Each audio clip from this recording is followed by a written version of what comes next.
Hello, me and Rachel are in Wiltshire again, and we're off on a hike around Morgan Hill and Roundway Down, where there was a very famous English Civil War battle. We're also going to see another Iron Age hill fort because Wiltshire's filled with them. So I hope you enjoy the footage today, and hopefully we'll have a few chats along the way as well. So, hope you enjoy it.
So you can see Beacon Hill just behind me, so we're going to skirt around that and go to a hill fort called Oliver's Castle.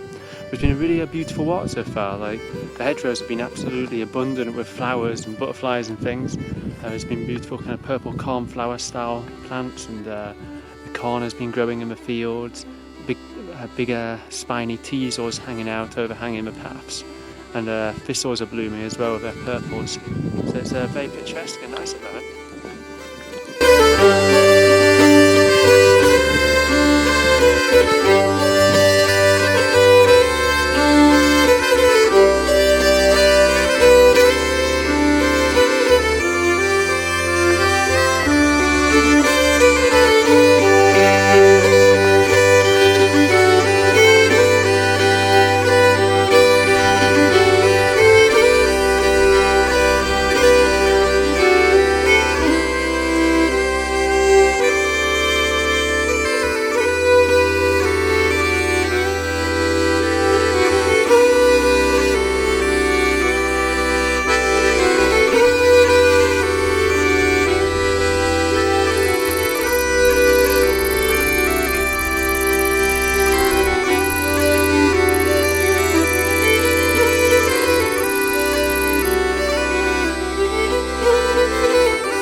So me and Rachel are sat on Oliver's Castle, which is an old Iron Age hill fort. It's literally just a simple thing, just a rampart, but I didn't see it at first, but Rachel spotted it, so she's got quite an archaeological eye as well.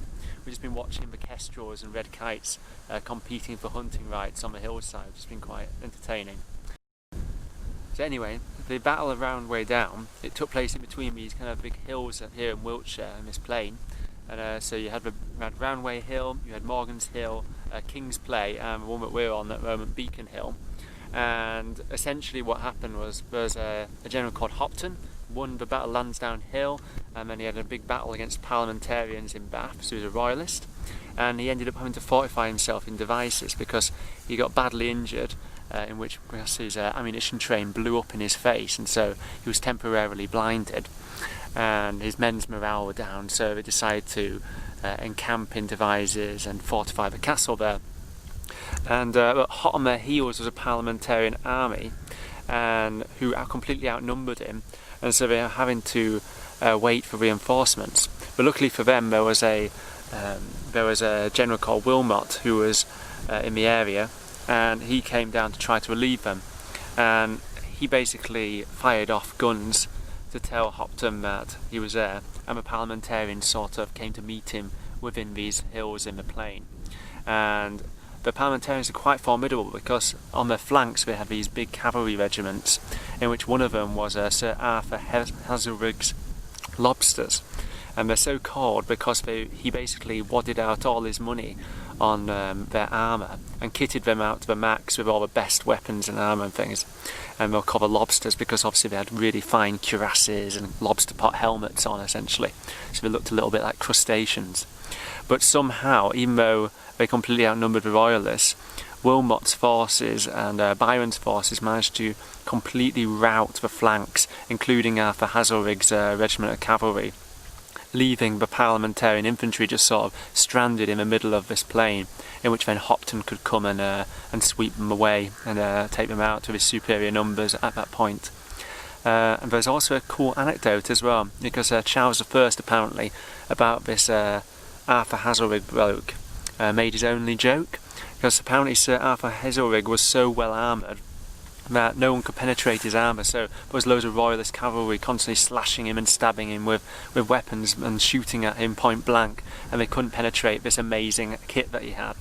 And so Charles I said that if he had been more well victualled, he could have withheld a siege, which is apparently Charles I's only joke.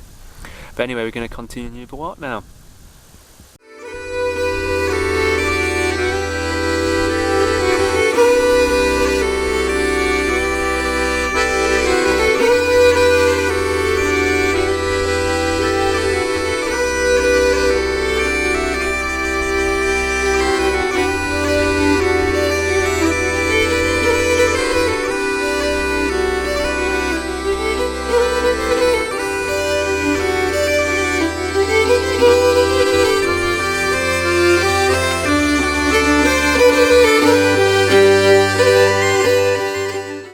So this is where I roughly think the battlefield is. So just a few hundred metres down that way, I think is where the parliamentarian army would have been based, and then the royalists would have surged forth from the Morgan Hill and King's Play just for behind me. And so I think this is probably a good place to just imagine it all happening.